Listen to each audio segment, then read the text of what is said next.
Magandang gabi po sa ating lahat. Ito po ang ating 11 p.m. update ukol kay Bagyong Basyang, na kanina nga pong alas 8 ng gabi ay ganap ng naging tropical storm category at may international name na Penha. Simulan po muna natin sa ating latest na satellite imagery kung saan makikita natin yung sentro nitong si Bagyong Basyang ay nandito pa rin po sa may Philippine Sea at nasa layong 560 kilometers sa silangan ng Hinatuan, Surigao del Sur. May taglay na po itong hangin na aabot sa 65 kilometers per hour at pagbugso na aabot sa 80 kilometers per hour.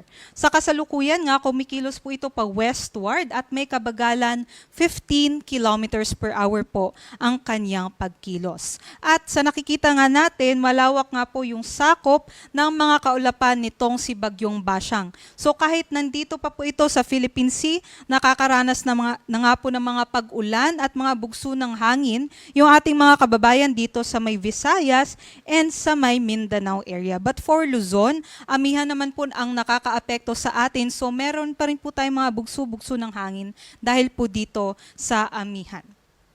Base po sa ating latest forecast track and intensity, ito nga pong si Basyang sa ngayon tropical storm category at within the next few hours po, inaasahan po natin habang nandito pa siya sa may Philippine Sea ay mas lalakas pa po ito habang nandito nga po siya sa may karagatan. At within 24 hours, inaasahan natin ma-maintain niya ang kanyang westward na tracking at afterwards naman po ay magsisimula na ang kanyang pa-west-northwest track. So bukas ng gabi hanggang sa Sabado po yan at tatahakin niya nga po or magtra-traverse po siya dito sa mga islands sa may Mindanao, central and western parts ng Visayas, and also sa may northern Palawan.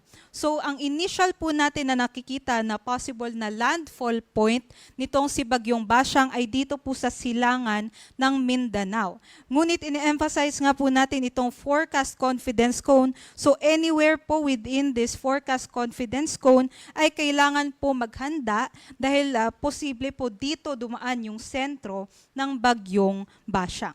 And aside po dyan, ay emphasize ko rin itong ating diameter nitong bagyo. So sa ngayon, no, ay 300 kilometers nga po yung nakikita nating diameter. So kung ating nga po itong i-visualize, dito po bukas, malawak din po yung makakaranas ng mga bugso ng hangin and also yung mga pag-ulan nitong si Bagyong Basyang. So after its initial landfall dito po sa may Mindanao area, possible naman po na mas humina po ito bilang isang tropical depression category by Friday, and then nakikita din po natin by Sunday ay mas humina na nga po ito bilang isang low pressure area. Ngunit sa ngayon nga po, inaasahan natin within 24 hours, makakaranas na nga po ng 62 to 88 kilometers per hour na mga bugso ng hangin yung ating mga kababayan sa may Surigao del Sur, kaya't nakatas na nga po ang wind signal number 2 doon. Wind signal number 1 naman po ang makakaranas ng 39 to 61 kilometers per hour na mga malalakas na hangin within 36 hours dito po sa may central and southern portions ng Eastern Samar, sa may southern portion ng Samar, Biliran, Leyte, Southern Leyte, maging dito sa may Bohol, Cebu, sa may Siquijor, and also sa may Negros Oriental, Occidental, Guimaras, and sa may Iloilo. Dito din po sa may Mindanao, particular na nga po sa may Dinagat Islands, Surigao del Norte, Agusan del Norte, Agusan del Sur, sa may northern portion ng Davao Oriental, northern portion ng Davao de Oro, and Davao del Norte, maging dito sa may Misamis Oriental, Camiguin, and sa may northern and eastern portions ng Bukidnon, inaasahan din po natin yung 39 to 61 kilometers per hour na mga bugso ng hangin within 36 hours. So kaya't nakatas din po ang wind signal number 1 dyan. And also, kung may wind signals na nga po tayo sa ating lugar, ay bawal na nga pong maglayag yung ating mga kababayan. Aside nga po dito sa mga may wind signals, maaari naman po makaranas ng mga pabugso-bugsong hangin dahil sa amihan.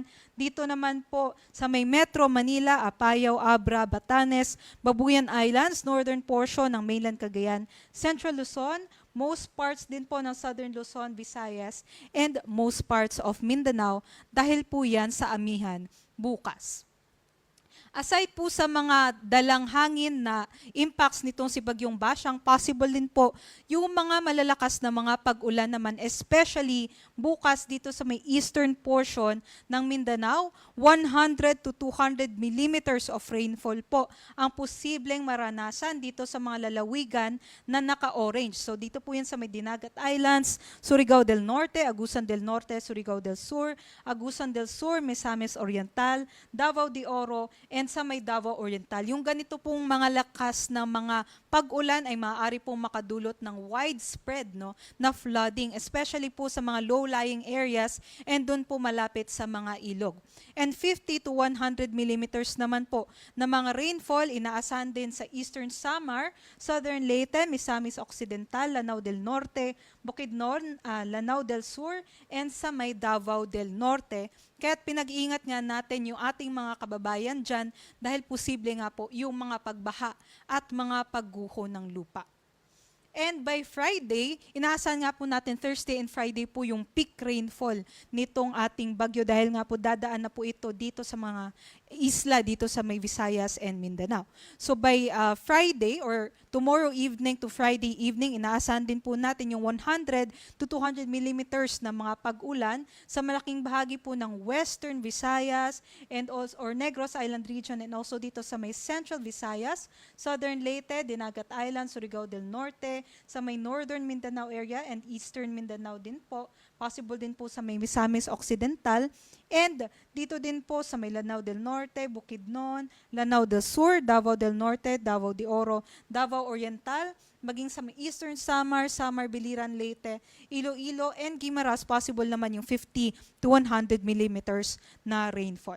And aside po dyan, by Friday, meron pa rin pong bugso ng hangin dahil sa amihan. So possible pa rin po yung mga rains and thunderstorms dahil po kay Basyang sa malaking bahagi ng Visayas and Mindanao and also parts ng Palawan. And then scattered light to moderate rains naman po dahil sa shear line. Dito naman po sa may Bicol region, Quezon, and the rest of Mimaropa. So malawak nga po yung uulanin over the next few days.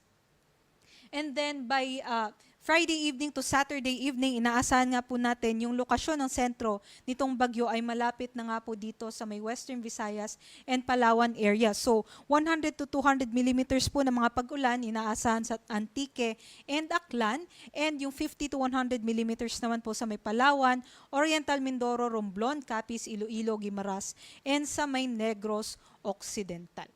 Samantala, sa lagay naman po ng ating karagatan, may nakataas na po na gale warning dito po sa may eastern seaboards ng Visayas and Mindanao.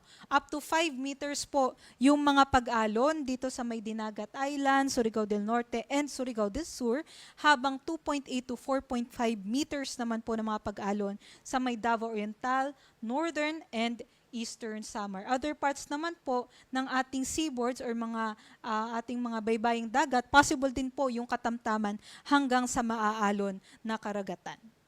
And for storm surge or daluyong, maaari po tayo makaranas ng 1 to 2 meters within 48 hours po dito sa mga lalawigan na may yellow. So kung nandito nga po kayo, ay sana po makahanda po tayo sa possible evacuation, especially kung malapit po tayo sa sentro nitong si Bagyong Basyang. So dyan po yan sa may Southern Leyte, Bohol, Dinagat Island, Surigao del Norte, Agusan del Norte, Misamis Oriental, maging sa may Camiguin, Surigao del Sur, and also sa may Davao Oriental.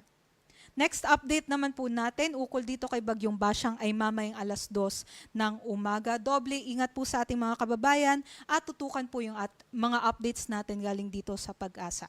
Magandang gabi po, ito po si Lian Loreto.